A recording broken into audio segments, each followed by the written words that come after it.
Innal hamdalillah nahmaduhu wa nasta'inuhu wa nastaghfiruh wa na'udzu billahi min shururi anfusina wa min sayyiati a'malina may yahdihillahu fala mudilla lahu wa may yudlil fala hadiya lahu asyhadu an la ilaha illallah wahdahu la syarika lah wa asyhadu anna Muhammadan 'abduhu wa rasuluh. Amma ba'd. Ahibati fillah, saudara-saudaraku yang saya muliakan jamaah Masjid Ar-Riyadh, insyaallah pada kesempatan malam hari ini kita akan membahas kajian rutin dalam kajian rutin serial Tibbun Nabawi dengan tema ajaibnya kurma ajwa. Ajaibnya kurma ajwa.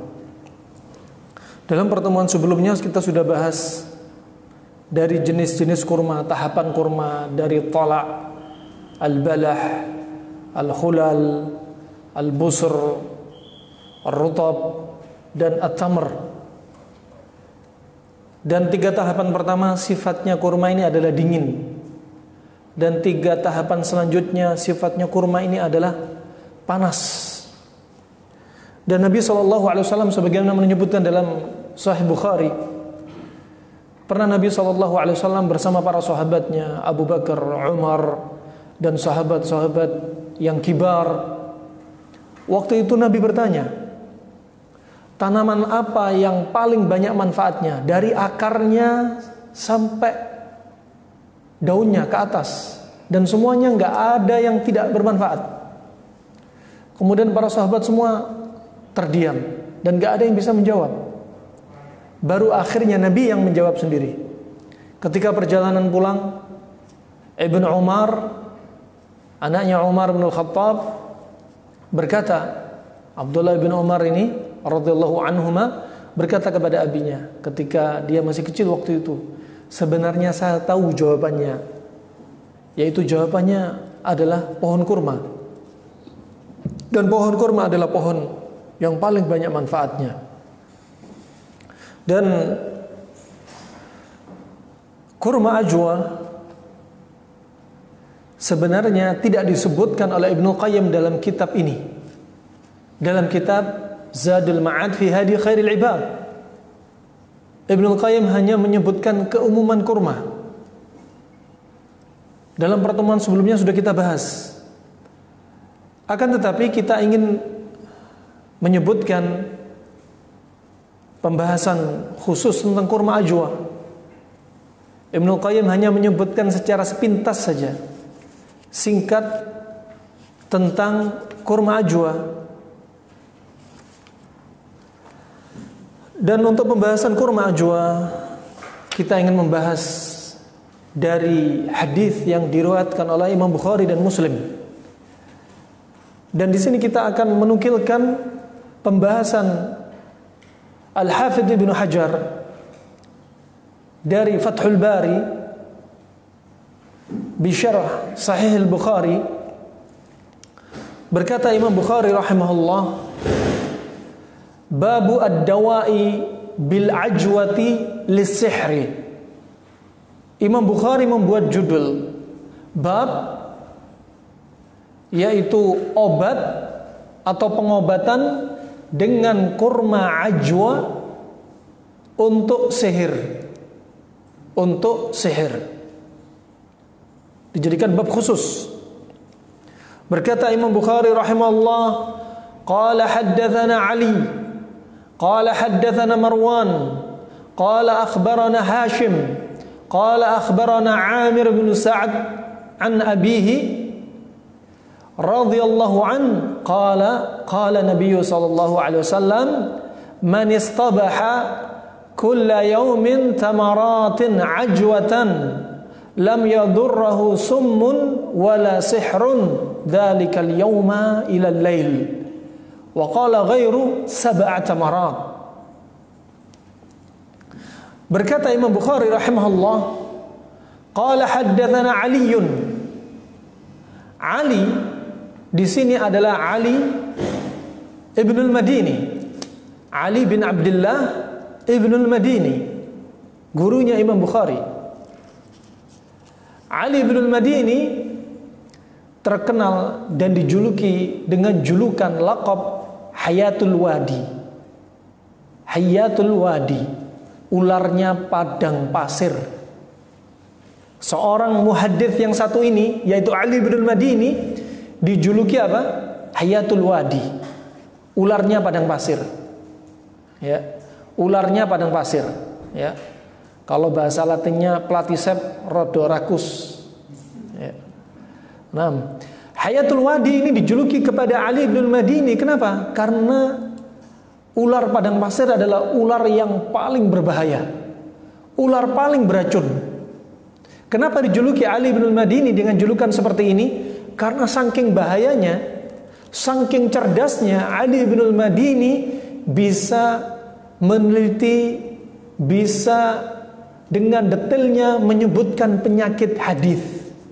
Saking detailnya Ali bin al-Madini.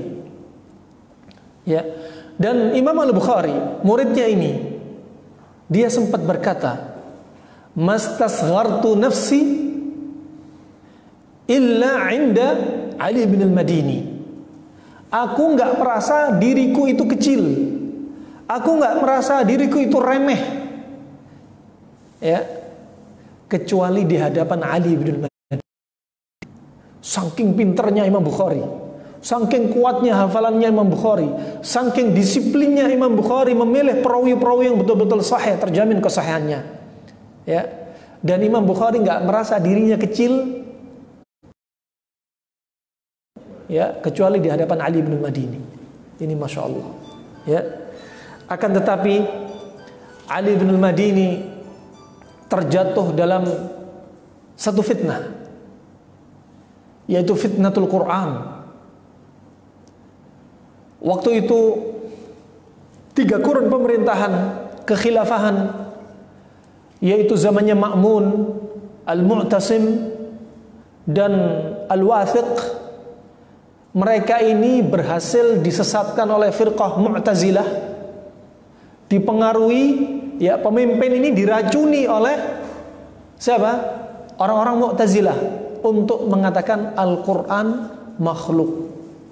Dan pernah Imam Ahmad dijebak, ya, oleh mereka orang-orang Mu'tazilah, hingga akhirnya tersebarlah sampai pemimpin memutuskan, yaitu istilahnya seperti undang-undang. Barang siapa yang mengatakan Al-Quran itu bukan, Al-Quran itu kalamullah dan bukan makhluk, maka akan dipenggal, ditangkap. Sehingga orang-orang ketakutan pada waktu itu, termasuk Ali bin al-Madini, ahli hadis. Dan Ali bin al-Madini akhirnya mengucapkan Al-Quran adalah makhluk. Ya. Apa katanya ketika ditanya hujahnya? Apa kata dia? Karena saya takut dengan pedang. Ma tahammaltu nafsi idza ra'aitu as-sayfa. Aku enggak tahan jiwaku kalau melihat pedang, takut dibunuh. Akhirnya dia mengucapkan Al-Quran makhluk itu karena kepepet, takut. Dan itu tidak mengkafirkan, karena hati dia, keyakinan dia tetap mengatakan Al-Quran kalamullah, wa kalamullah min sifatillah, wa sifatillah laisa bimakhluk, yaltasik bidatillah. Al-Quran itu adalah kalamullah, dan kalamullah itu adalah sifatnya Allah, dan sifatnya Allah itu nempel pada zatnya Allah. Oleh karena itu Al-Quran bukanlah makhluk. Al-Quran bukanlah makhluk. Tapi Ali bin al-Madini saking takutnya mengucapkan Al-Quran makhluk. Dan banyak para ulama yang terbunuh waktu itu, ditangkap dan dibunuh, ahlul hadis. Hingga akhirnya Imam Ahmad, ya, Imam Ahmad yang di masa yaitu Daulah Al-Abbasiyah ini, ya, waktu itu Khalifah Ma'mun, Mu'tasim, dan Al-Wathiq, 3 pemerintahan berturut-turut Imam Ahmad disiksa. Gara-gara apa? Gak mau ngomong Al-Quran makhluk, gak mau ngaku Al-Quran itu makhluk. Tetap Al-Quran kalamullah, wa kalamullah min sifatillah wa sifatullahi laisa bimakhluq. Tegas Imam Ahmad. Nah, karena apa? Kalau Imam Ahmad sudah ngomong, karena para ulama banyak yang ditahan, dipenjara, dibunuh. Tinggal Imam Ahmad yang bertahan dan beberapa yang lainnya. Seandainya Imam Ahmad ngomong Al-Quran itu makhluk, bukan kalamullah, niscaya kaum muslimin sampai zaman sekarang akan mengatakan Al-Quran makhluk. Nah, oleh karena itu Imam Ahmad dipenjara, dicambuk, sampai tukang cambuknya khalifah yang hidup di masa itu kesian ngeliat Imam Ahmad. Sampai dia berkata, ya Imam, sudah sampaikan saja Al-Quran makhluk, selesai, aku gak akan mencambuk diri kamu. Tetap Imam Ahmad mengatakan Al-Quran kalamullah, bukanlah makhluk. Ya. Kemudian sampai setelah dibebaskannya itu, anak-anaknya Imam Ahmad, Abdullah dan Saleh bin Ahmad, kalau ngelihat bapaknya buka baju, kelihatan bekas cambukannya. Dan satu ketika di zaman pemerintahan Al-Mu'tasim, yang Imam Ahmad masih di penjara, coba difitnah dalam keadaan 3 kepemimpinan, 3 kekhilafahan, dari Ma'mun, selesai Ma'mun selesai, Mu'tasim, kemudian Al-Wathiq, Imam Ahmad disiksa dari penjara. Tidak boleh kumpul dengan manusia, nggak boleh mengajarkan ilmu. Ini namanya fitnah. Dan pada waktu itu zamannya Mu'tasim, Imam Ahmad di penjara, sampai Imam Ahmad ini hampir putus asa. Loyo sudah, sampai loyo imannya. Kenapa? Disiksa terus. Nggak tahu sampai kapan akan berhenti siksaan. Ya, makanya keimanan seorang, cobaan itu tergantung keimanan. Ya, semakin kuat iman seseorang, cobaannya semakin besar. Innallaha idza habba qauman ibtalahum. Allah jika mencintai suatu kaum, pasti akan Allah beri cobaan. Dan Imam Ahmad terkenal orang yang sabar, tawadhu, yang wara', ya, sangat bertakwa kepada Allah, takut kepada Allah Subhanahu wa taala. Sampai kalau ada majelis-majelis dari majelis ulama ahlul hadis, yang kadang ulamanya kadang menyelipkan canda dan tawa biar muridnya enggak ngantuk, ketika hadir Imam Ahmad enggak ada canda tawa. Ulama yang duduk yang mengajarkan hadis enggan dengan muridnya, enggan dengan Imam Ahmad. Kalau hadir Imam Ahmad, mereka takut karena Imam Ahmad punya wibawa. Dan di zaman Mu'tasim, ketika beliau di penjara, disiksa, yang Imam Ahmad hampir putus asa, saat itu datanglah syab yajdibu thawba Imam Ahmad. Waktu itu ada seorang pemuda, yang pemuda ini menarik bajunya Imam Ahmad. Hal ta'rifni? Apakah kamu tahu saya? Ya, katanya pemuda ini. Namanya pemuda ini adalah Abul Haytham, ya, Al-Abbar Al-Lus At-Tarrar. Dia ini terkenal. Ya, pemuda ini terkenal dengan namanya Abul Haytham. Dia ini adalah orang yang suka memotong jalan. Dia perampok. Ya, terkenal dah. Orang pada tahu ini perampok nih, pemuda ini. Ya. Dan waktu itu Imam Ahmad berkata, ketika dia menarik bajunya Imam Ahmad, "Madza turid?" Apa yang kau inginkan? Kemudian pemuda ini berkata, "Isma' ya Ahmad." Ya. Pemuda ini bilang, "Dengarkanlah wahai Imam Ahmad." Ya. Kemudian pemuda ini cerita tentang dirinya sendiri. "Julidtu 18,000 alfa sautin mufarraqa fi ta'ati syaitan. Fasbir anta fi ta'atir rahman." Kata pemuda ini, aku ini sudah dicambuk sekitar 18.000 cambukan. Bukan Imam Ahmad ya, pemuda ini, pencuri, perampok ini. sudah dicambuk 18.000 cambukan. Ya. Itu pun bukan sekali cambukan, beda-beda. Sekarang cambuk, besok cambuk lagi, cambuk terus. Ya. Kenapa dicambuk? Karena dia perampok. Apa kata dia? Aku dicambuk karena dalam keadaan aku taat kepada syaitan. Nyuri, ngerampok. Sedangkan kamu wahai Imam Ahmad, sabar. Kamu dicambuk karena taat kepada Allah. Langsung naik imannya Imam Ahmad. Kata Imam Ahmad apa? Imam Ahmad sambil tersenyum, tertawa. Masya Allah. A'id alayya, ulangi lagi, tambah lagi biar tambah semangatnya Imam Ahmad. Ya, biar tambah semangatnya Imam Ahmad. Kemudian kata Imam Ahmad, syaja'tani, kamu telah membuat aku semakin berani. Jadi terkadang ucapan itu, ucapan untuk al-haq ini kadang datang dari siapa saja. Pencuri ini bisa ngasih semangat kepada Imam Ahmad, Masya Allah. Allah jadikan pencuri ini menguatkan imannya Imam Ahmad. Kemudian qala haddatsana Marwan. Marwan adalah ibnu Muawiyah al-Fazzari. Qala haddatsana Hashim. Hashim bin Utbah bin Abi Waqqas. Qala akhbarana Amir. Amir yaitu Amir bin Sa'ad bin Abi Waqqas. Bin Abi Waqqas. Berarti Hashim itu adalah anak pamannya. Anak pamannya. An abihi. Ya. An abihi, yaitu Sa'ad bin Abi Waqqas. Ya.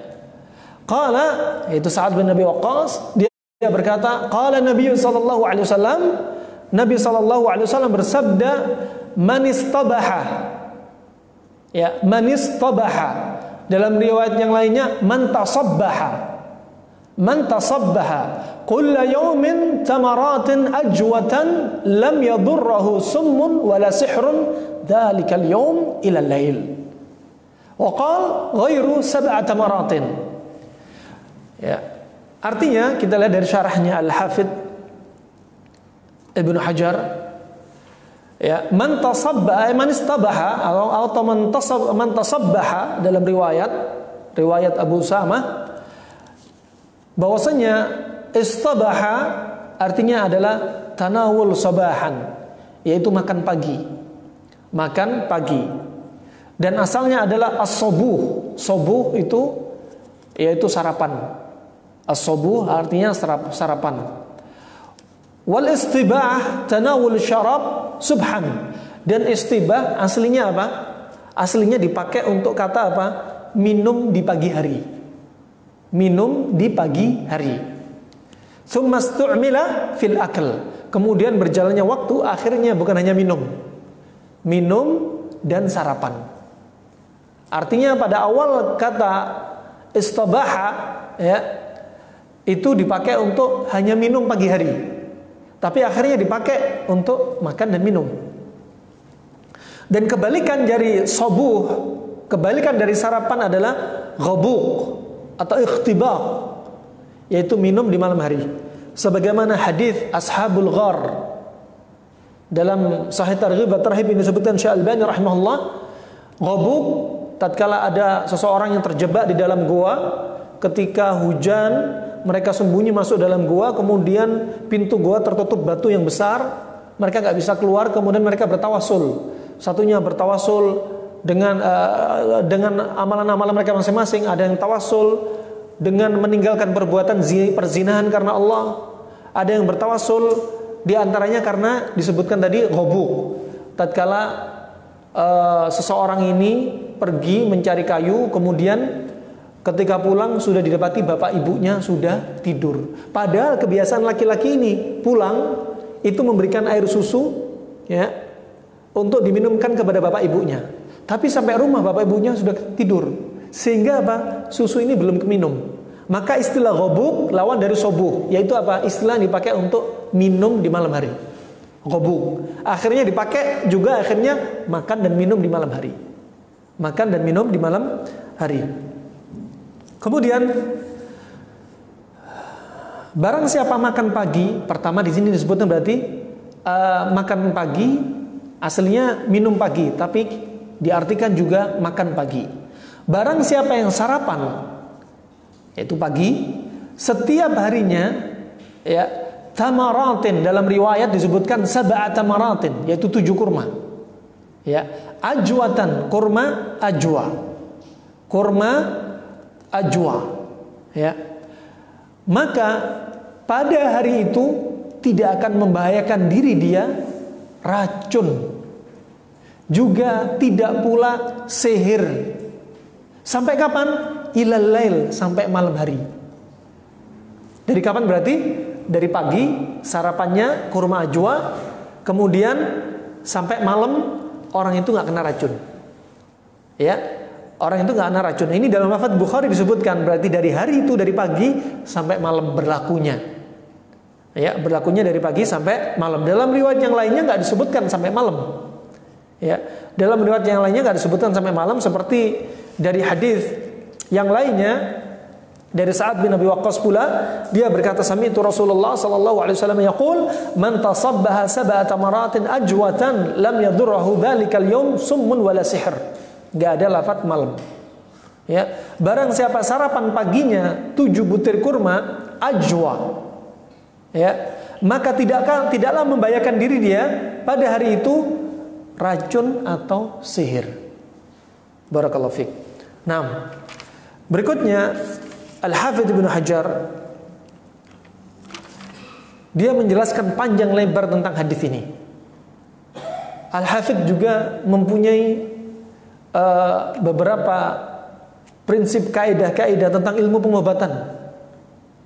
Ya, dia juga tahu ilmu pengobatan. Kadang menukilkan dari kalamnya Ibnul Qayyim. Al-Hafidz Ibnu Hajar. Ya, dia menyebutkan tentang ucapan Ibnul Qayyim. Dan kata Al-Hafidz, beliau sebutkan di sini dengan lafaz, yaitu man tasabbaha bi sab'ati tamratin ajwatan min tamril aliyah. Di sini disebutkan tamril aliyah, ya, kurma al-aliyah.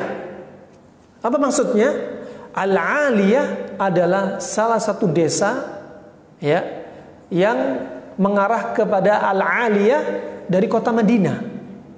Dari kota Madinah, yaitu arahnya ke Al-Aliyah, kota Madinah, dan menghadap ke daerah Najd. Ya. Berarti kurma ajwa yang dimaksudkan adalah ajwatul Madinah. Berarti enggak sembarangan kurma ajwa. Harus apa? Asli kurma ajwa Madinah. Ya, kurma ajwa al-Madinah. Nah, disebutkan lafaz dari Aisyah radhiyallahu anha, fi ajwatin al-aliyah shifaa'un fi awwalil bukrah. Dalam lafaz ini disebutkan dari Aisyah, yaitu kurma ajwa al-aliyah itu ada padanya obat. Kapan? Fi awalil bukrah, ketika di awal pagi. Masya Allah, ketika di awal pagi. Nah, Nabi SAW sebagaimana dalam hadis, ya, disebutkan ni'ma sahuril mu'min at-tamr. Sebaik-baik sahurnya seorang mukmin adalah dengan kurma. Makan pagi di sini disebutkan juga. Makan paginya apa? Ajwa. Man tasabbaha aw man istabaha, ya, kulla yaumin tamaratin ajwa aw bi sab'i tamarat ajwa. Barakallahu fikum.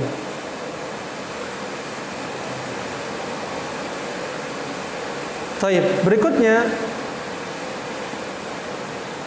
dalam lafaz Imam Muslim dari Amir bin Sa'ad dengan lafaz man akala sab'a tamaratin mimma baina labataiha hina yusbih. Kata Nabi SAW dengan lafaz ini, barang siapa yang makan 7 kurma, ya, antara labataiha, hina yusbih. Maksudnya apa? Labatai al-Madinah, yaitu sekitaran Madinah. Kurma ajwa di Madinah. Ini dimaukan, ini dimaksudkan. Ya. Kadang ada orang yang mengaku jual kurma ajwa. Ternyata kurmanya, bibitnya ajwa, tanamannya lain. Ya, misal. Ya. Ini disebutkan apa? Makanya bilang kurma ajwa asli Madinah. Asli Madinah.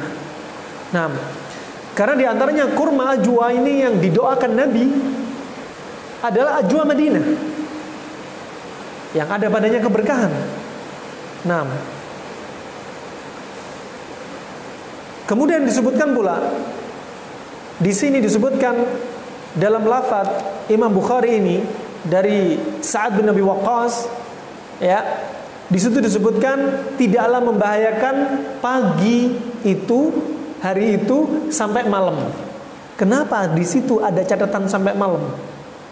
Ya, disebutkan fihi taqyid asy-syifa al-mutlaq. Di sini ada apa? Pengikatan, kesembuhan secara mutlak, dicatat di situ sampai malam. Ya, sampai malam. Kemudian disebutkan dalam riwayat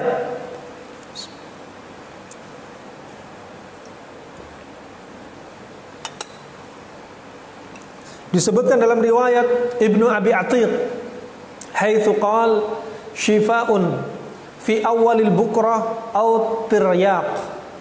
Dia adalah sebagai obat, ya, kesembuhan dari Allah tentunya pada awal pagi atau tiryak, atau di sini di sini menunjukkan lafaz perawi itu ragu-ragu, ya. Tiryak di sini disebutkan tiryak. Apa artinya tiryak? Tiryak yaitu diddusum, artinya antioksidan, ya, yaitu ramuan sebagai detox. Itu tiryak, ramuan sebagai detoksifikasi, nyuci racun. Ya, kurma ajwa berarti juga termasuk apa? Untuk nyuci racun. Nanti akan kita bahas. Taib. Disebutkan dalam riwayat yang dikeluarkan oleh Imam An-Nasa'i dari hadis Jabir,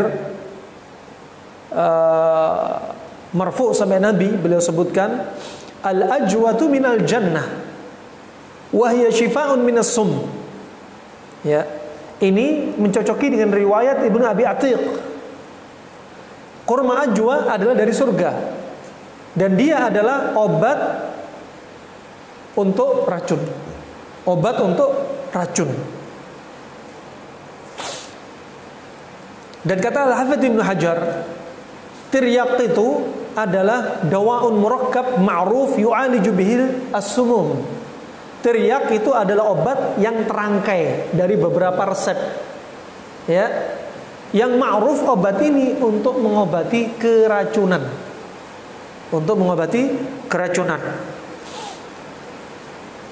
Dan kata beliau, fa'utliqa 'ala al-ajwati ismun tiryak tashbihan laha bihi.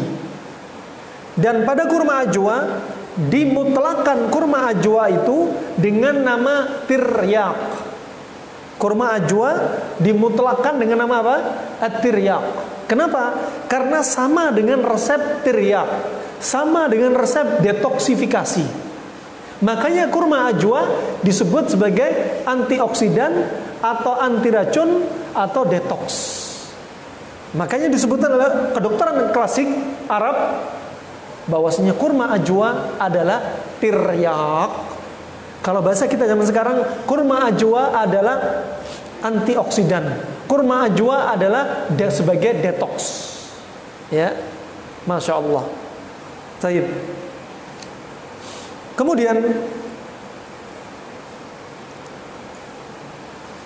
disebutkan ilal lail, dari pagi sampai malam, dijaga dari racun dan sihir, dijauhkan.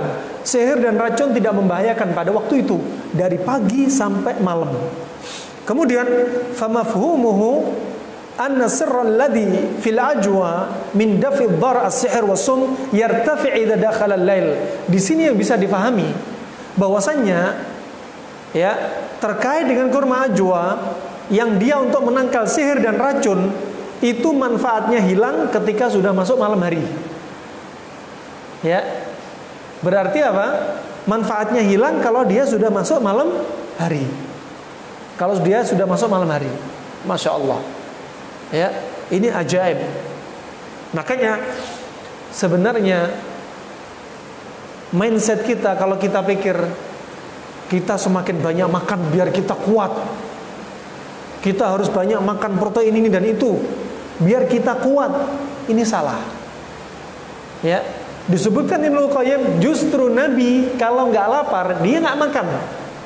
Walaupun Ibnu Qayyim nggak menyebutkan dalilnya dengan detail. Ya, kalau nggak perlu nggak makan, makan ketika perlu. Nah, kemudian kalau kita biasa apa? Biasa ngemil. Ya, kita biasa ngemil. Seperti coba sahurnya kurma. Sarapan pagi, seandainya kita praktek pakai hadis ini, kurma juga. Kita nggak akan mati walaupun kita hanya makan kurma. Ya. Sampai salah satu raja Saudi waktu itu mengancam negeri-negeri barat dan Eropa, ya, mengembargo minyak semuka bumi, diembargo, terutama negeri-negeri kafir, karena mereka nggak membebaskan atau mereka mendolimi orang-orang Palestina. Diembargo 3 hari, sudah kewalahan, semua mobil macet, nggak jalan. Apa kata beliau? Walaupun kalian mengembargo ekonomi, mengembargo makanan, kami masih punya kurma. Kami hidup dengan kurma dengan izin Allah. Ya. Nah, dan kurma makanannya orang Arab. Seperti menu wajib bagi mereka. Ada makanan mesti ada kurma. Sering mereka hadirkan. Karena itu hobinya mereka. Kalau kita orang Indonesia, ya, mungkin 1-2 sudah rasanya belenger. Ya, sudah terlalu manis menurut kita. Nah, demikian rahimani wa rahimakumullah.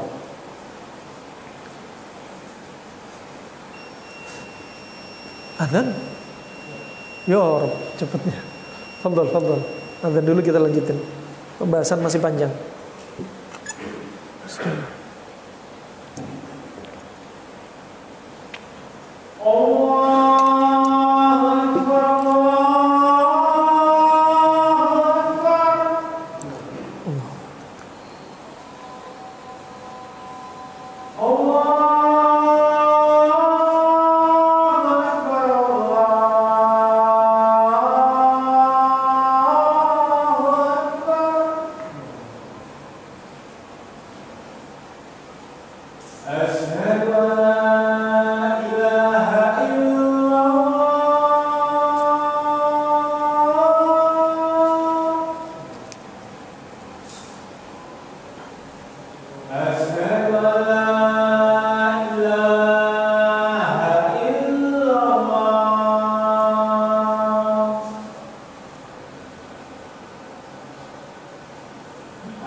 أشهد أن محمدا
Baik, kita lanjutkan.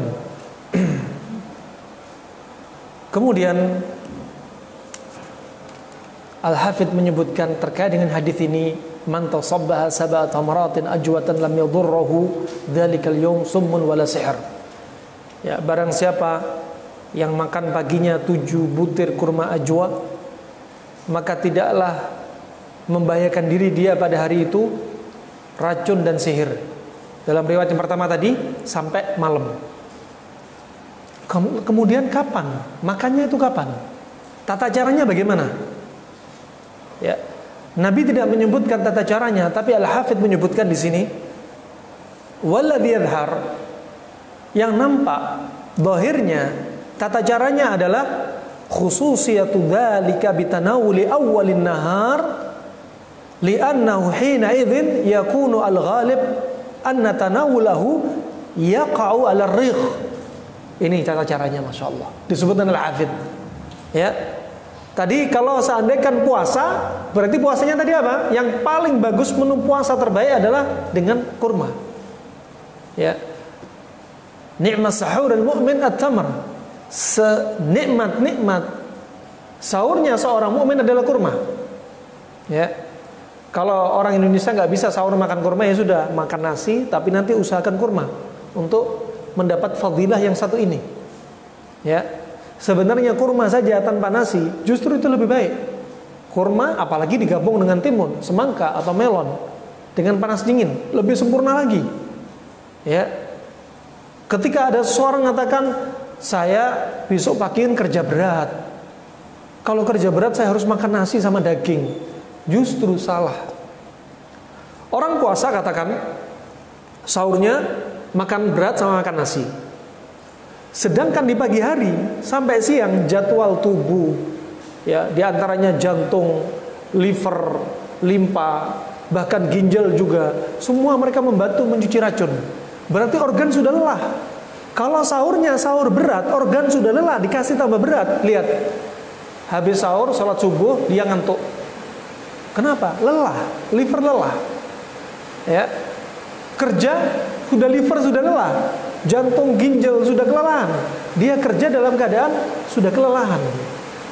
Kalau kurma, ya, seandainya kan sahurnya makan daging, bagi liver berat, di metabolisme butuh waktu 4 jam. Coba kalau kurma hanya 10 menit, 15 menit, kalorinya sudah disebarkan seluruh tubuh. 3 biji kurma sama dengan kalori sepiring nasi, Masya Allah. Ya, sangat simpel, justru enak dan gak berat bagi tubuh, justru membantu proses cuci racun. Nah, jadi apa? Ini bikin awet muda seperti ini. Ya, gak membuat apa? Organ cepat usang karena kelelahan. Ya, awet muda, awet tua, ya ini resepnya. Nah, rahimani wa rahimakumullah jami'an. Demikian pula kalau lagi nggak puasa, makan pagi apa? Kata Al-Hafidh, caranya kalau mau pakai menerapkan hadis ini, menu pagi yang pertama kali kurma ajwa. Dan makan pagi, kapan jam makan pagi yang terbaik? Ingat, kalau saya nggak bilang dari Nabi, jangan bilang dari Nabi. Ya, karena dari beberapa disiplin ilmu yang lainnya digabungkan.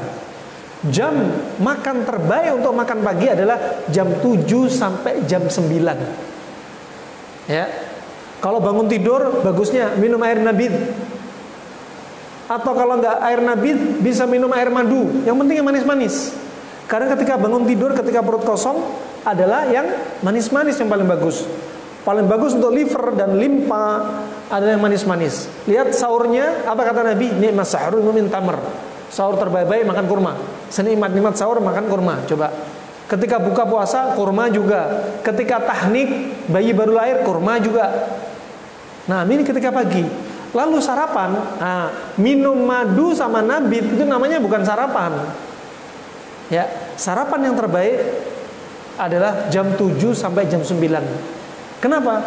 Itu jadwal organ lambung bekerja maksimal. Sudah siap. Ya. Jangan jam 6 makan nasi uduk sama ayam. Ya. Bukan haram, bukan makruh, halal. Ya, halal. Ya. Nah, oleh karena itu jam-jam ini dipilih. Jam 7, jam 9 makan buah, Yang pertama pilih yang manis. Kalau buah yang masam-masam nanti agak siangan dikit. Nah, ini Masya Allah orang yang kena GERD, asam lambung, obesitas, perut gendut, ya. Kemudian Alhamdulillah dengan izin Allah sudah berapa banyak orang yang testimoni sembuh dari kankernya. Dari stadium 1 sampai stadium 3B. Dengan izin Allah sembuh. Dengan apa? Cara pola makan seperti ini. Masya Allah. Barakallahu fikum. Taib. Rahimani wa rahimakumullah. Ini berarti kata Al-Hafidz Ibnu Hajar, kapan kurma ajwa dikonsumsi? Ketika sedang sarapan. Kapan itu? Yaqa'u 'alar riq. Ketika sedia dalam keadaan perut kosong. 'Alar riq ketika apa? Perut kosong. Ini disebutkan Al-Hafidz Ibnu Hajar. Barakallahu fikum. Kemudian rahimani wa rahimakumullah. Kemudian para ulama khilaf, ya. Khilaf tentang kurma ajwa. Ya. Kurma ajwa ini pertama pendapatnya Al-Khattabi. Al-Khattabi mengatakan bahwasanya kaunul ajwa tanfa'u minas sum was sihr innama huwa bi barakati da'wati Nabi sallallahu alaihi wasallam li tamril Madinah la li khasatin fit tamr. Kata Al-Khattabi, kenapa kurma ajwa bisa untuk menangkal racun dan sihir? Kata beliau, karena kurma ajwa ini bermanfaat untuk sihir dan racun. Karena apa? Karena keberkahan doanya Nabi SAW mendoakan untuk apa? Kurma Madinah. Ya, bukan kekhususan pada kurma. Ini pendapatnya Imam Al-Khattabi. Ya, kemudian adapun Ibnu Tin menyebutkan yang lain, pendapat yang lain. Ya, ini adalah kurma yang khusus di Madinah, yang di masa Nabi. Adapun sekarang nggak ada. Ya, ini pendapatnya Ibnu Tin. Kemudian pendapat ini diantaranya adalah pendapat yang kedua, ini adalah pendapat yang jauh dari kebenaran. Bahwasanya kurma itu khusus di zamannya Nabi. Ya, yang benar sampai zaman kita sekarang. Ya, kenapa demikian? Diketahui dengan uji coba. Ternyata sampai sekarang kurma ajwa bisa menangkal racun. Dijawab dengan kenyataan. Dijawab dengan contoh kasus. Ternyata bisa menangkal racun memang. Barakallahu fikum. Dari pembahasan yang panjang ini, ya, yang sahih adalah kurma ajwa berlaku sampai sekarang. Kurma ajwa Madinah untuk menangkal sihir dan racun. Sekarang rahasianya, kenapa kurma ajwa kok bisa menangkal racun? Nggak lepas dari sekali lagi teori panas dan dingin. Al-Hafidz Ibnu Hajar juga paham ilmu seperti ini.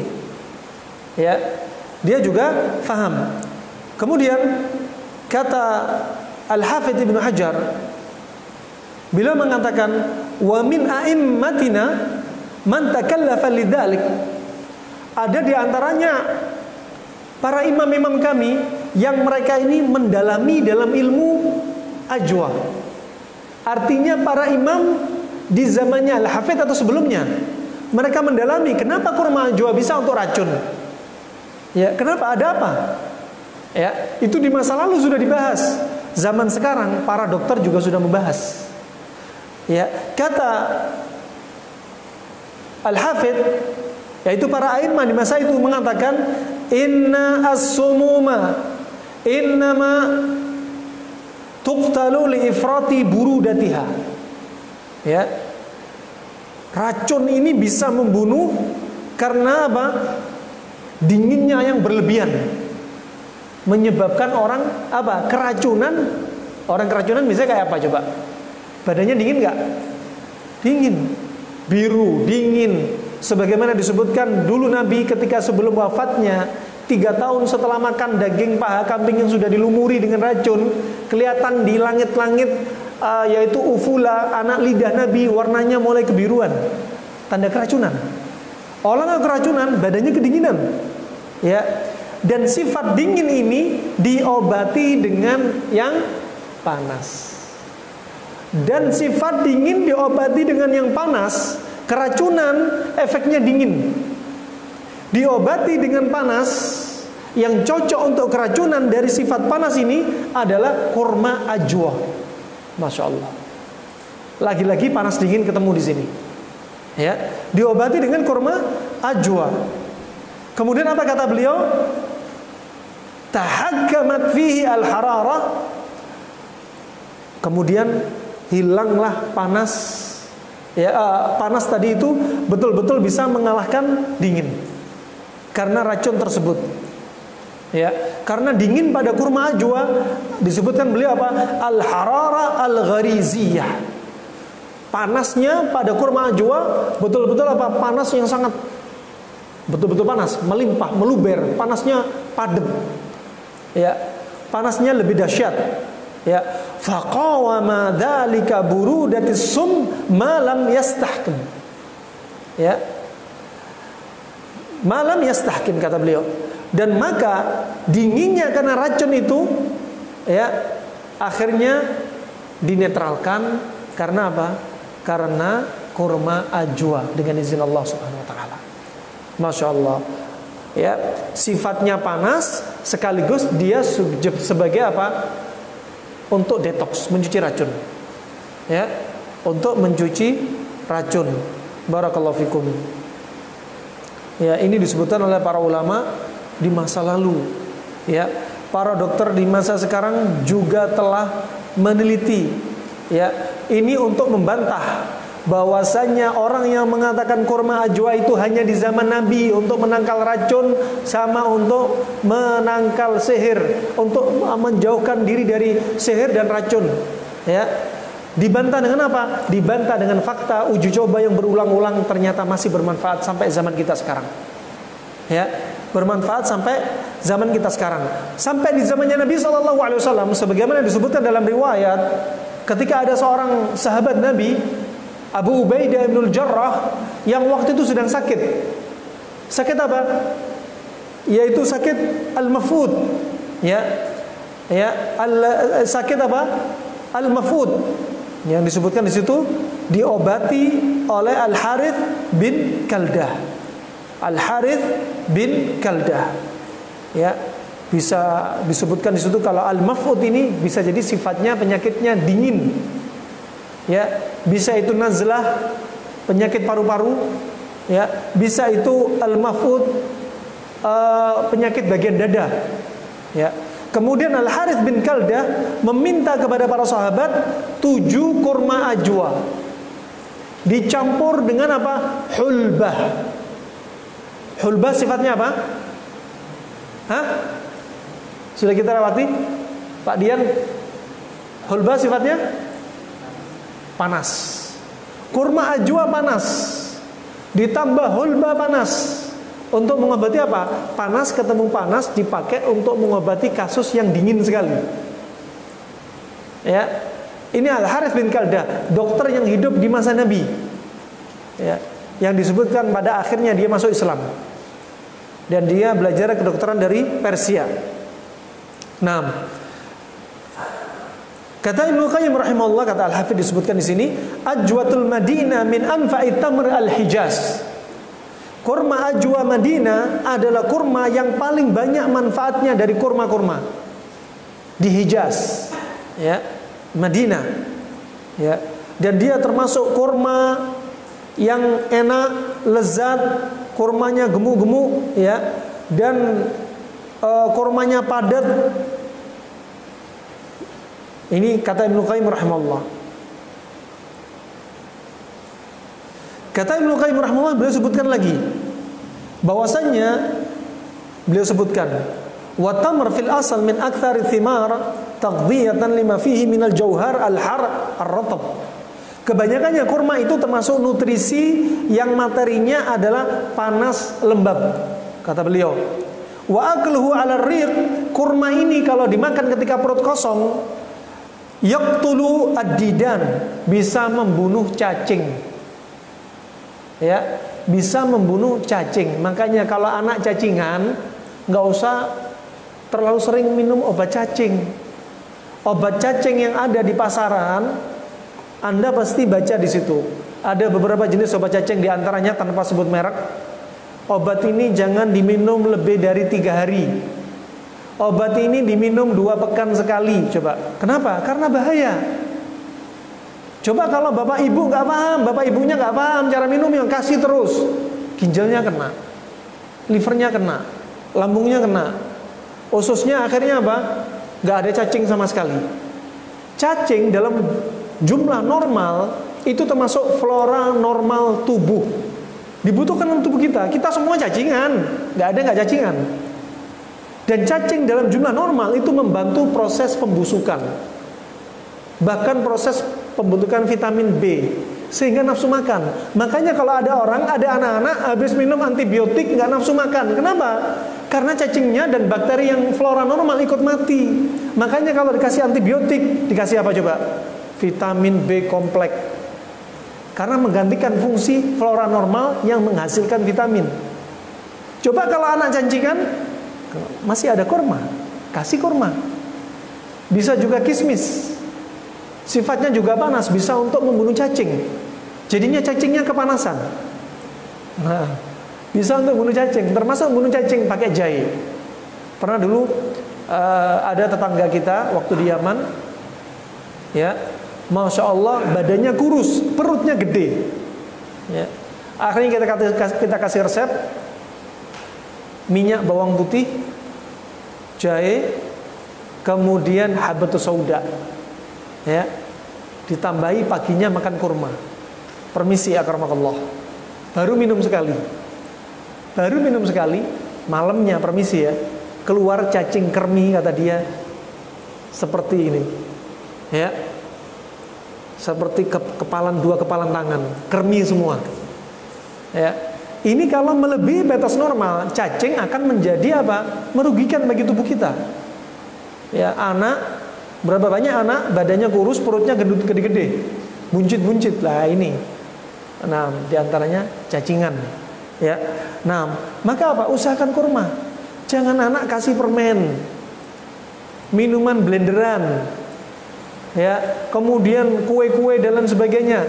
Perut anak kalau kebanyakan manis-manis, cacingnya akan subur. Ya, cacingnya akan subur. Cari manis dari kurma. Ya, atau belikan mereka kismis. Kismis diantara manfaatnya bisa membunuh cacing, menguatkan hafalan. Ya, banyak sekali manfaatnya. Barakallahu fikum. Taib. Kemudian kata Ibnu Qayyim rahimahullah, yang disebutkan Al-Hafidz, bahwasanya makan kurma di pagi hari bisa membunuh cacing. Kenapa? Karena kekuatan apa? Minal quwwati at-tiryaqiyati. Karena kekuatan apa? Untuk mendetoks. Kekuatan kurma ini untuk mencuci racun. Ya. Fa idza udima akluhu 'ala ar-riq jaffata madat ad-dud wa ad'afahu aw qatalahu intaha. Ya. Kata Ibnu Qayyim rahimahullah, kalau dia senantiasa terus menerus istiqomah makan kurma ketika perut kosong, makan kurma di awal menu makan, ya, maka cacing-cacing tadi akan kering, ya, dan mati, kering, nggak dapat nutrisi, kepanasan, terus dia lemah, akhirnya mati. Ya, lemah akhirnya mati. Taib, barakallahu fikum. Ini disebutkan ulama kedokteran klasik, Arab klasik. Sedangkan berikutnya para dokter di zaman sekarang, rata-rata dokter dari mana? Dokter dari Arab. Kenapa? Karena mereka belajar ilmu hadis.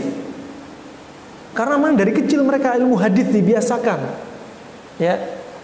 Dokter di negeri kita, semoga semakin banyak dokter-dokter yang semakin cemburu, semakin giat untuk apa? Membahas hadis-hadis Nabi terkait dengan ilmu kedokteran, terkait hadis Nabi, terkait dengan kesehatan.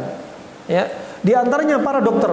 Ada seorang dokter Abdul Karim, kemudian dokter Zahir, kemudian dokter Ahmad Disi.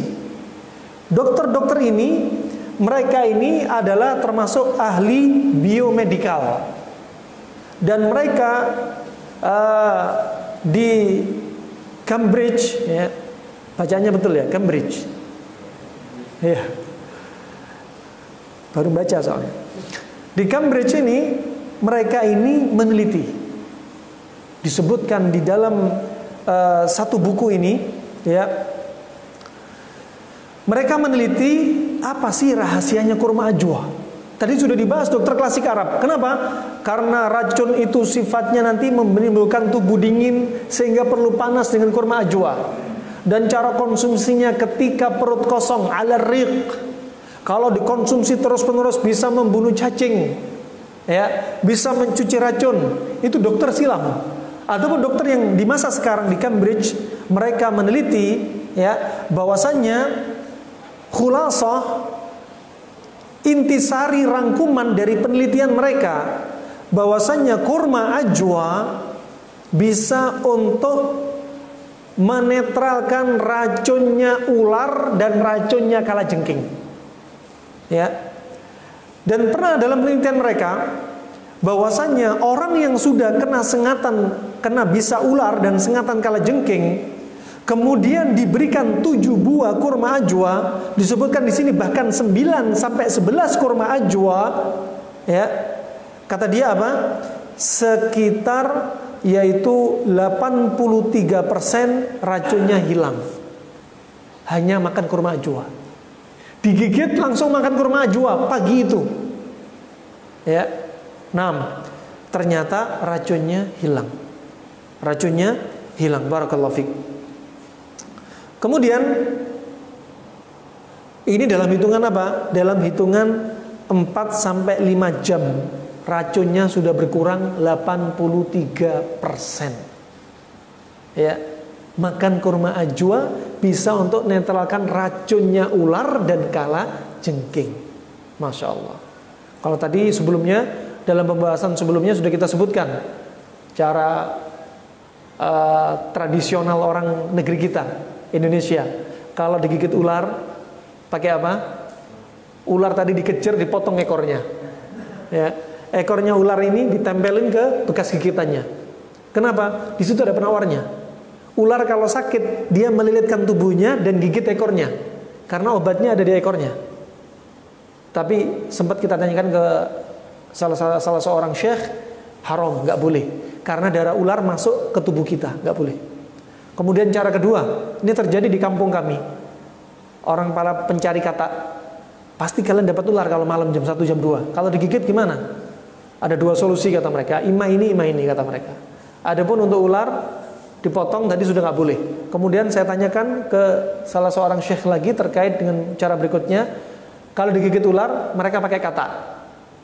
Kata yang hijau, yang kulitnya tebel-tebel tuh, dosisnya 7. Bukan 7 kurma ajwa, ini 7 kata. Ya, dobornya ditempelin ke bekas gigitan. Dalam hitungan detik kata langsung mati. Ya, hukumnya membunuh kata haram. Ya, apa yang diharamkan dibunuh berarti diharamkan untuk dimakan, karena kalau dimakan pasti bunuh. Ya. Nah, akhirnya kita tanyakan kepada syekh ini, apa jawabannya? Tidak mengapa jika dibutuhkan, karena nyawanya manusia lebih mahal daripada nyawa 7 kata. Ya. Nah, dan ini mujarrab. Ya, mujarrab. Ya. Cara-cara tradisional, ya. Adapun ini digunakan kurma ajwa, cara lain. Kurma ajwa. Ya, kurma ajwa lebih enak. Nah, nyari kata susah sekarang. Nah, kurma ajwa masih mudah. Kemudian adapun kalajengking, Nabi menyebutkan dari Nabi sendiri. Ketika Nabi SAW ketika sholat disengat kalajengking. Kemudian Nabi sampai melaknat kalajengking. La'anallahu al-aqrab, la yada' musallian aw ghairal musalli. Dalam lafaz yang lainnya, la'anallahu al-aqrab, la yada' nabiyan aw ghairan nabi. Terlaknatlah kalajengking. Asal hukumnya nggak boleh melaknat hewan, tapi ada jika datang dari Nabi dalil, berarti itu ada yang dicontohkan. Ya, terlaknatlah kalajengking, tidak membiarkan orang sholat atau nggak sholat. Dalam riwayat yang lainnya terlaknat kalajengking, tidak membiarkan Nabi selain Nabi untuk disengat. Ya, kemudian Nabi sampai membatalkan sholatnya karena saking sakitnya. Kemudian Nabi meminta kepada sahabat, minta air dan minta garam. Ya, air sifatnya dingin untuk mendinginkan racun yang sifatnya panas. Garam sifatnya mengikat untuk mengikat apa? Serum dari sengatan racun kalajengking. Protein yang racun, bersifat racun dari kalajengking. Ya. Sebagaimana ma'ruf NaCl pada garam untuk mengikat H2O. H2O serumnya racun tadi. Jadi NaOH, diikat, dikeluarin.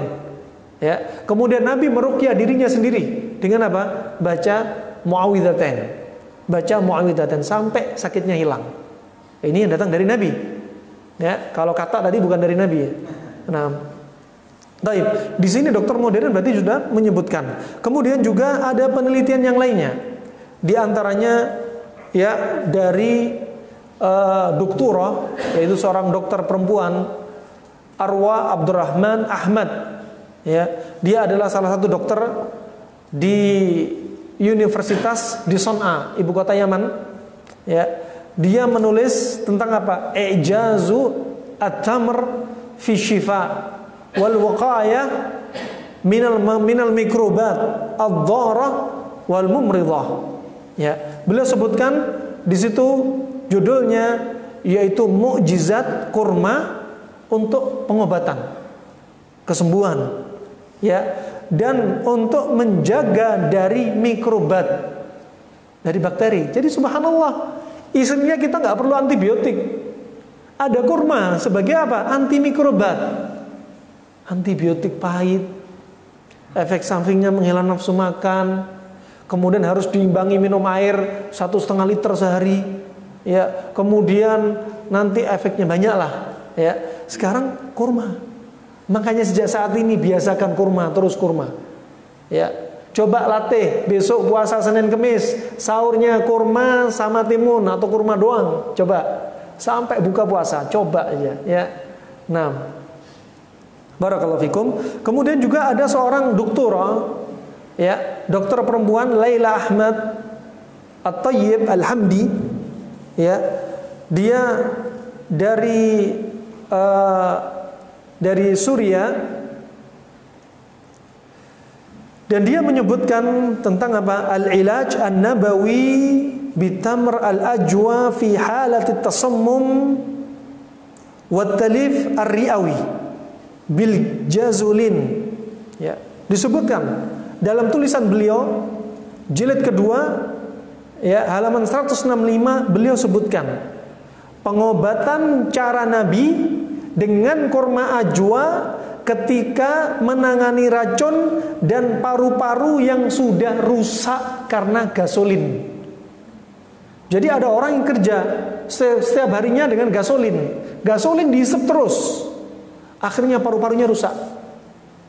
Ya, berarti orang yang keracunan karena rokok bisa pakai kurma ajwa nih. Ya, pakai kurma ajwa sampai paru-paru yang rusak jadi sembuh. Ya, paru-paru yang rusak jadi sembuh. Ya, kalau tadi karena apa? Sengatan bisa ular, gigitan ular dan kalajengking bisa juga sembuh, masya Allah. Jadi apa? Bukan hanya paginya makan kurma ajwa. Di sini kasus sudah keracunan, sudah terjadi, dikasih kurma ajwa, ternyata bisa juga untuk mengusir racun, masya Allah. Nah, kemudian rahmani wa rahimakumullah, sekarang kita lihat apa bedanya kurma ajwa sama kurma yang lainnya. Pertama, kurma yang lainnya ya sebagaimana keumuman kurma. Adapun kurma ajwa, kurma yang didoakan Nabi, berkah dari doa yang didoakan Nabi. Ya, untuk didoakan keberkahan pada kurma ajwa yang ada di Madinah. Ya, itu bedanya. Itu beda yang paling fundamental. Ya. Kemudian kurma yang paling baik, kurma yang paling tinggi hemoglobinnya, ya, kurma yang paling tinggi besinya, yang mana nanti ini besi ini akan membentuk hemoglobin, ya, adalah kurma yang semakin gelap warnanya. Kurma yang semakin hitam, Fe-nya semakin tinggi, semakin mudah untuk membentuk atau semakin banyak membentuk hemoglobin. Ya, makanya untuk lebih cepat ada resep, kadang resep Arab, kadang coba kalau kita lihat makan kurma dengan makan semangka. Ini kombinasi paling sempurna. Kurma panas, semangka dingin. Kemudian apa? Sama-sama manisnya. Ini yang paling bagus. Bukan berarti rujak itu haram, ada pedas, ada manis, ada masam. Tidak ada haram. Ya, yang paling bagus itu yang manis ketemu manis. Dan kadang dokter Arab menggunakan resep dengan nama as-sakanjabin. As-sakanjabin itu adalah resep kombinasi antara manis dan masam. Contoh, pada orang anemia, kurma dengan jeruk. Kurma panas, jeruk nipis dingin. Kurma manis, jeruk nipis masam. Padahal yang paling sempurna manis ketemu manis. Atau kalau masam, gabungkan sama-sama masam. Ya, tapi ini resepnya lain. Sakanjabin pakai resep untuk apa? Kurma dengan jeruk nipis. Kurma panas, jeruk nipis dingin, tapi ini manis, tapi ini masam. Resep ini dipakai pada kondisi tertentu. Dan kurma yang mengandung Fe yang tinggi, ya, begitu pula madu. Madu Fe-nya tinggi adalah madu yang semakin warnanya hitam, seperti madu hutan. Fe-nya tinggi sekali. Ya, makanya kalau orang-orang impoten yang dipilih madu hutan. Ya. Dan di sini kurma yang Fe-nya tinggi kalau digabung dengan jeruk nipis akan mempercepat terjadinya apa? Terbentuknya hemoglobin. Makanya orang anemia biar cepat bukan hanya kurma sama jeruk nipis. Pakai resep as-sakanjabin. Ya. As-sakanjabin sebagaimana kata Ibnu Qayyim, yaitu kombinasi manis dengan masam. Ya, karena apa? Kurma ajwa yang tinggi Fe, kalau dikasih jeruk nipis sebagai katalisator bahasa sekarang, sebagai pemercepat dari Fe terbentuk hemoglobin. Masya Allah. Dan ini sempat kami coba, ada ibu-ibu yang subhanallah ya dituduh COVID padahal tidak COVID. Masuk rumah sakit akhirnya diisolasi. Padahal dalam keadaan dia sebelumnya sehat-sehat. Karena stres, albumin ngedrop. Albumin betul-betul ngedrop. Waktu itu sampai diinfus albumin, sekali infus ratusan ribu. Kemudian HB, karena mahnya semakin kacau, terjadi iliac disease. Akhirnya apa? HB-nya turun. Dari sebelumnya 12, masuk rumah sakit 12, turun jadi 4. Kenapa? Stres. Dituduh COVID, padahal hasilnya negatif. Anaknya nggak boleh jenguk, suaminya nggak boleh jenguk. Mungkin beliau nonton sekarang. Ya, semoga kisah ini jadi ibroh. Nggak boleh pulang dari rumah sakit. Ya, akhirnya sudah, kami nggak bisa nangani. Ya, kalau di rumah sakit nggak boleh cara-cara seperti ini, alternatif atau lainnya nggak boleh tradisional dipraktekkan. Akhirnya baru boleh dipulangkan, pulangnya sudah pulang paksa, disuruh pulang memang sama pihak rumah sakit. Kenapa? Karena pembuluh darahnya sudah nggak nampak lagi, ngedrop. Ya, sampai rumah, ya akhirnya ya sudah cepet-cepetan cari apa? Di antaranya sari kurma digabung sama jeruk nipis. Dalam hitungan berapa hari HB sudah naik. Mata yang tadinya pucat, ya sekarang jadi merah. Ya. Yang subhanallah albuminnya ngedrop, disuntik ratusan ribu nggak naik-naik, hanya minum kapsul kutuk, minyak kutuk langsung naik melejit, bengkaknya langsung hilang. Jadi sehat itu nggak mahal, murah kalau tahu caranya. Masya Allah. Ya, sangat simpel sekali. Alhamdulillah dengan izin Allah sembuh. Ya, alhamdulillah. Demikian rahmatullah jami'an. Itu hanya contoh saja. Dan kurma ajwa ini manfaatnya dan kandungannya sangat banyak. Di antara kandungannya sebagaimana disebut oleh ahlinya, ya mereka melihat di antaranya kurma ajwa ini kandungannya tinggi dengan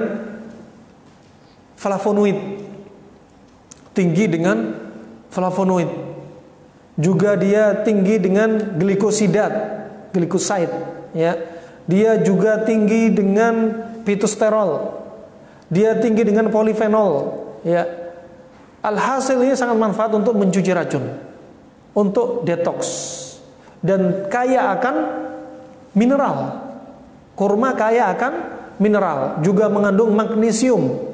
Ya, mengandung magnesium. Makanya makan kurma di pagi hari cocok untuk obatnya sakit mah. Gak usah minum sida-sida.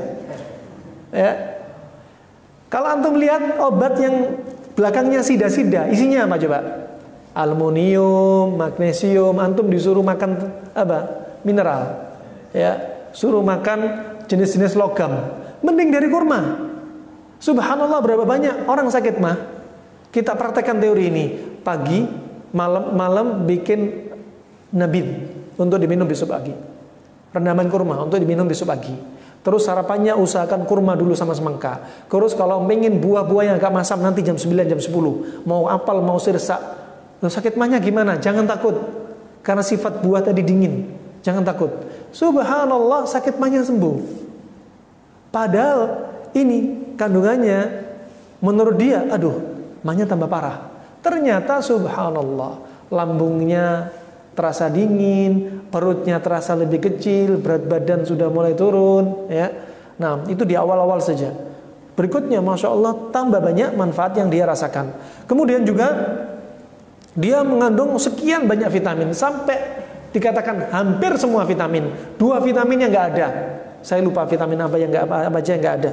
Kemudian juga dia juga mengandung gula, tapi gula yang mudah dicerna, ya, seperti fruktos, ya, glukos, ya, dan lain sebagainya. Ini mudah sekali untuk dicerna, seperti maltus, ya, galactus. Ini pakai bahasa Arab nih, galactus, maltus, ya. Nah, sama dengan bahasa Latin yang biasa mereka bahas. Alhasil gulanya mudah dicerna. Tapi bukan berarti orang yang punya kencing manis banyak makan kurma, tetap nggak boleh. Disebutkan dosisnya untuk orang kencing manis cukup 100 gram sehari makan kurma. Dosis 100 gram sehari makan kurma bukan hanya dibolehkan, bahkan sebagai obatnya kencing manis. Kurma menjadi obat kencing manis sebagaimana dalam kitab Sahih At-Tibbun Nabawi Al-Ilaji fi Mandur Al-Mu'asir. Kitab yang dibikin oleh tim kedokteran dari Arab Saudi. Mereka meneliti, ternyata kurma, kalau pernah saya timbang, kalau kurmanya kurma sukari itu antara 6 sampai 7 biji, 7 buah. Berarti 3 pagi, 3 sore atau malam. Itu ternyata untuk dosisnya orang kena kencing manis. Bukan hanya boleh, tapi bahkan bagus. Lah Anda lihat, tebu saja. Berapa banyak pasien kencing manis sembuh dengan mengkonsumsi sari tebu. Tanpa gula, tanpa es. Tebu dengan apa? Sembuh dengan minum tebu saja. Ya, padahal manis. Kan enak berobat dengan makanan. Jadikan makanan Anda sebagai obat. Kalau enggak, obat akan menjadi menu makanan Anda. Ya, ini katanya apa? Hippocrates. Ya, makanya kan enak jadikan makanan sebagai obat. Orang kencing manis jadikan sari tebu sebagai obat, kan enak. Nah, barakallahu fikum. Nah, ini kemudian juga pada kurma ajwa terkandung padanya fitomedicine. Ya, yang di antara manfaatnya adalah mustakhlis tamral ajwa yahtawi ala mudadah al-oksidah. Dia mengandung antioksidan. Apalagi kata seorang profesor dari Cina, di pagi hari kalau kita makan buah bercampur dengan air enzim ludah kita, amilase, ya, itu sebagai antioksidan yang kuat untuk membunuh sel tumor dan kanker. Ya, jadi ngobati kanker nggak pakai obat, nggak pakai suntikan, bikin rambut rontok, bikin badan kurus, nggak nafsu makan, nggak punya gairah hidup. Paling enak pakai makanan. Ya, paling enak pakai makanan. Kalau di Cina ada rumah sakit di Guangzhou, Cina ini pakai teori panas dingin juga dokternya. Kanker sifatnya panas, disuntik dengan membekukan sel kanker. Ini yang sekarang lagi viral. Ya, banyak orang Indonesia pergi ke sana untuk apa? Dibekukan kankernya. Ya, pakai pengobatan yang mutaakhir ini menurut mereka. Nah, kemudian Juga dia sebagai apa? Mudadat al-iltihabat, sebagai anti-inflamasi. Jadi dia juga anti radang, antioksidan untuk bunuh kanker. Masya Allah, manfaatnya banyak. Kemudian allati yumkinu an tuqallil khatara al-isabah bi amradil qalb. Dia untuk meminimalisir kemungkinan orang biar gak terkena penyakit jantung. Biar gak terkena penyakit jantung. Wal adwit wal awiyatid damawiyah, dan juga penyakit-penyakit terkait dengan pembuluh darah. Ya. Nah, kemudian dalam uji coba yang sudah dilakukan di Mesir, bahwasannya dalam judul majalah Journal of Natural Toxin, ya, ditulis tahun 2011, bahwasannya tamr ajwa qad yusaham fi taqlili khataril isabah bisummiyatil kibd. Ternyata kurma ajwa untuk meminimalisir potensi dari bahaya racun pada hati, hepatotoksik, racun pada hepar. Kebanyakan orang mana minum obat kimia, di antaranya minum penurun demam berkepanjangan, menimbulkan racun pada liver. Ya, racun ini kalau dibiarkan bisa bikin liver rusak. Dan ternyata kurma ajwa ini untuk mencuci racun pada liver. Bisa karena bahan-bahan kimia yang lainnya. Masya Allah. Nah, juga diantaranya yuqallil min khatari al-isabati bisaratan al-kibd. Juga untuk meminimalisir yaitu potensi terjadinya kanker pada hepar, kanker pada liver, kanker pada hati. Ya, kanker pada hati. Nah,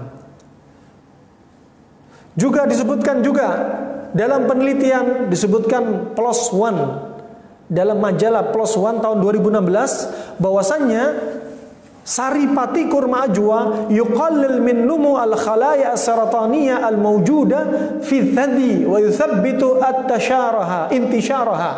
Kata penelitian ini bahwasannya kurma ajwa untuk meminimalisir, untuk membunuh sel-sel kanker yang ada pada payudara, dan untuk mencegah dari metastasenya. Masya Allah. Makanya nggak salah kalau kurma, sedikit kurma. Nah, Masya Allah manfaatnya banyak. Seandainya orang-orang non-muslim, orang-orang musuh-musuh Allah mengembargo negeri kita ekonomi, kenapa takut? Tanam aja kurma. Ya, kurma bisa hidup sekarang. Masya Allah. Kemudian rahimani wa rahimakumullah, disebutkan pula dalam jurnal Etnofarmakologi tahun 2018 bahwasanya kurma ajwa yamtaliku khasa'is muhtamilah qad tuqallil min khatari al-isabah bi saratan al-prostata. Kurma ajwa untuk menghindari potensi terjadinya kanker pada prostat. Kanker pada prostat. Nah, Masya Allah, banyak Allah. Kita hanya bilang subhanallah, subhanallah. Makanya kita belajar sini untuk apa? Kita semakin, ya Allah, nikmat Allah berapa banyak kita lupakan. Ya, fabi ayyi ala'i rabbikuma tukadziba. Ya. Banyak yang sudah kita lupakan ketika tahu ini, ya Allah, kurma ajwa saya enggak pernah konsumsi. Tingkatkan kesadaran kita mengkonsumsi kurma ajwa. Biasa mengkonsumsi kurma, Masya Allah. Kemudian disebutkan dalam penelitian yang lainnya dalam majalah Pharmacy and Experimental Medicine pada tahun 2016, ila anna tamra al-ajwa yusahimu fi at-taqlil min as-suda wa yuwaffiru rahatan lid-dimag wal a'sab. Bahwasanya kurma ajwa itu sangat berperan untuk mengurangi pusing. Kenapa? Karena dia tinggi glukos, gula. Otak itu butuh gula sama oksigen. Ya, butuh gula sama oksigen. Hitungan 5 detik saja kurang oksigen, kurang gula, sudah bisa membahayakan sel-sel di otak. Ya, bisa membahayakan sel di otak. Makanya di antaranya orang yang stroke karena iskemia, penyempitan pembuluh darah, akhirnya gula, nutrisi dalam darah dan oksigen sedikit. Karena apa? Salurannya mengecil di otak. Akhirnya apa? kurang oksigen dan kurang nutrisi, kurang gula di otak, akhirnya apa? Stroke. Ya, kalau kenanya sebelah kanan, lumpuhnya sebelah kiri. Karena di sini ada jembatan farol yang menyimpang. Kalau sebelah kiri, lumpuhnya sebelah kanan. Ya, Masya Allah ya. Ini manfaatnya kurma ajwa sangat banyak. Juga diantaranya yuqallil al-i'ya, an-natij, an-nasyat al-badani. Juga untuk apa? Menghilangkan orang yang fatigue. Orang yang sudah lemah lunglai loyo karena apa? Aktivitas dia yang melelahkan sebelumnya. Barakallahu fikum. Bahkan kurma ajwa ya sangat bermanfaat untuk tasammum al-haml. Apa tasammum al-haml? Yaitu preeklamsi. Ibu-ibu hamil, hati-hati yang punya preeklamsi, kurma ajwa sangat cocok. Ya, sangat cocok untuk dikonsumsi ibu hamil. Ya. Kemudian nasihat dari kedokteran Arab, mereka menyampaikan bahwasanya orang ibu-ibu hamil yang pada trimester pertama jangan terlalu banyak makan kurma. Kurma boleh, tapi jangan terlalu banyak. Makanan yang terlalu banyak sifat panas pada ibu hamil trimester pertama bisa ada potensi keguguran. Keguguran sebabnya banyak. Bisa karena dinding rahim yang tipis, sehingga embrio yang nempel nggak betul-betul menancap, langsung jatuh aja. Bisa karena aktivitas.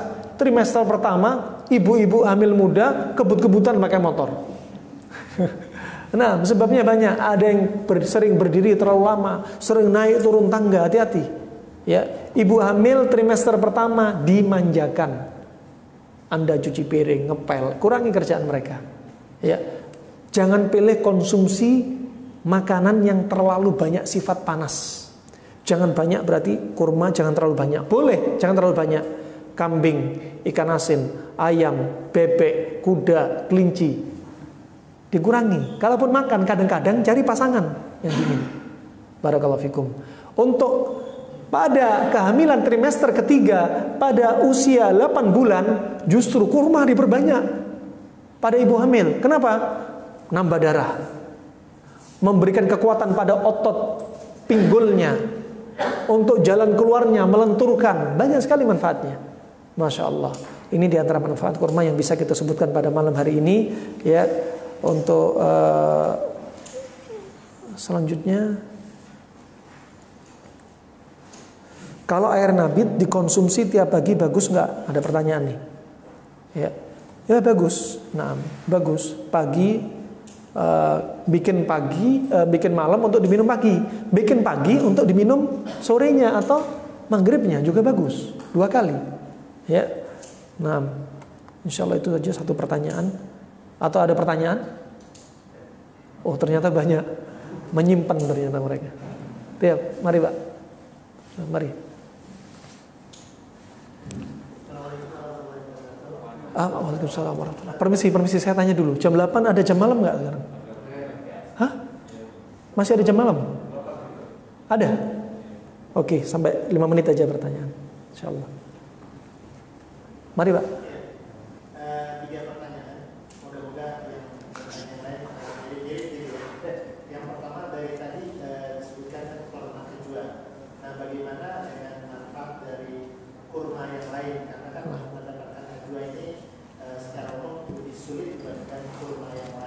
Ya. Harganya juga mahal. Apakah manfaat ini tidak tersentuh untuk ekonomi menengah ke bawah? Nah, apakah yang tadi disampaikan ini hanya berlaku untuk kurma ajwa atau bisa juga kita gunakan untuk kurma-kurma yang standar lah gitu, seperti sutari dan yang lainnya? Nah. Pertanyaan yang pertama. Kemudian bagaimana dengan tadi Ustaz sampaikan? Afan, saya jawab dulu ya, khawatir lupa ya. Pertama, Bapak baru hadir berapa kali nih ke sini? Dengan Ustaz, iya. Nah, itu dia. Karena sudah kita bahas kurma-kurma yang lainnya. Keumuman sudah kita bahas detail, dari kurma mentahnya yang warna hijau baru nongol sampai kurma matangnya sudah kita bahas semua. Nah, adapun kurma ajwa tadi sudah kita sebutkan di awal. Bedanya diantaranya apa? Pertama, didoakan keberkahan oleh Nabi. Kurma ajwa Madinah. Berarti ada sisi apa? Keberkahan. Kemudian berikutnya dia condong warnanya lebih hitam. Sudah saya sampaikan tadi, yang hitam itu Fe-nya lebih tinggi dibanding yang lainnya. Kalau yang lainnya manfaat juga manfaat, cuma khusus pada spesial pada arjwa ada kekhususan disebutkan Nabi. Kemudian apa manfaatnya? Apakah hadis ini berlaku pada ajwa saja? Khilaf para ulama. Disebutkan dalam sekian banyak lafaz kurma ajwa. Barang siapa makan pagi, disebutkan kadang 7, disebutkan yang lainnya nggak ada lafaz 7. Kemudian disebutkan lafaz lainnya ada jua, disebutkan lafaz lainnya nggak ada jua. Oleh karena itu ada yang bilang semua kurma. Tapi pendapat yang sahih adalah ajwa. Ya, karena itu disebutkan pengkhususan. Kalau ada lafaz umum kemudian disebutkan khusus, maka yang dipilih yang mana? Pengkhususan. Dan Nabi di sini menyebutkan ajwa al-Madinah, yaitu maksudnya la baital Madinah, la baital Madinah. Baina labatai al-Madinah. Nah, berarti kurma ajwa. Adapun kurma yang lainnya, kalau kita bicara ekonomi, ya, ekonomi sih tergantung niat kita. Kalau kita menjalankan sunnah, lewat ekonomi. Nah, artinya apa? Memang mahal. Saya sendiri jarang beli kurma ajwa. Kalau dikasih aja baru saya makan. Nah, artinya apa? Kurma yang lainnya tetap manfaat. Saya sahur tetap pakai kurma sukari misalkan, tetap. Dan itu tetap ada manfaatnya dan juga ada detoksnya. Cuma tadi apa? Ada spesifikasi hadis tadi yang disebutkan apa? Sa'ad bin Abi Waqqas. Insyaallah itu insyaallah. Barakallahu fiik. Pertanyaan kedua insyaallah. Kedua mungkin tidak jadi saya tanyakan karena status ajwa yang bukan dari Madinah. Nah, Tapi kan karena kita banyak yang kita terimanya ajwa, ya sudah dianggapnya ajwa Madinah saja gitu. Nah, Niatnya begitu. Saya lihat ada yang ketiga saja. Nah. Tadi Ustadz hanya membahas racun ya. Sihir belum sampai mungkin babnya. Kalau boleh dipercepat sedikit saja. Orang yang terkena sihir ini apakah bisa, orang itu sudah terkena sihir dengan memakan ajwa ini, apakah sihirnya bisa disembuhkan atau bagaimana? Barakallahu fikum. Sebenarnya mau kita bahas, tapi karena nggak cukup waktunya ya. Ulama membahas ini terkait dengan apa? Hikmah dari Allah Subhanahu wa taala. Jadi memang apa? Dia ini untuk apa? Di antaranya dengan makan kurma ini bahwasanya sihir dan racun tidak akan membahayakan dia. Di antaranya dengan dalil ini, di antaranya orang yang kena sihir silahkan pakai kurma ajwa. Ya, mau pakai air zam-zam dengan keumumannya, keberkahan pada air zam-zam, silahkan. Karena ada dalil-dalilnya. Ya, mau pakai kalau bidara nggak ada dalilnya. Nabi satu pun nggak menyebutkan bidara untuk mengatasi kasus sihir. Adapun yang disebutkan Nabi dalam hadis yang sahih, ketika orang masuk Islam, seorang mu'allaf masuk Islam disunnahkan mandi pakai daun bidara. Kemudian ketika jenazah jadi jenazah, ya, mayit, ya, dimandikan dengan daun bidara. Nah, adapun menjelaskan untuk ruqyah, untuk sihir nggak datang dari Nabi. Kalau Syekh Albani sampai mengatakan bid'ah ruqyah pakai daun bidara. Tapi yang benar boleh, bukan bid'ah. Kenapa? Keumuman dalil. Sebagaimana datang dari Auf bin Malik ketika dia mendatangi Nabi bertanya, "Ya Rasulullah, kunna raqaina atau kunna narki fil jahiliyah. Fama ra'ait?" Ya Rasulullah, kami ketika sebelum masuk Islam, kami suka meruqyah dengan cara mereka masa jahiliyah. Kemudian Rasulullah berkata, "Hati ruqakum." Gambarkan kepada saya bagaimana ruqyah kalian. Setelah dijelaskan, kata Rasulullah apa? La ba'sa birruqa ma lam yakun fihi syirk.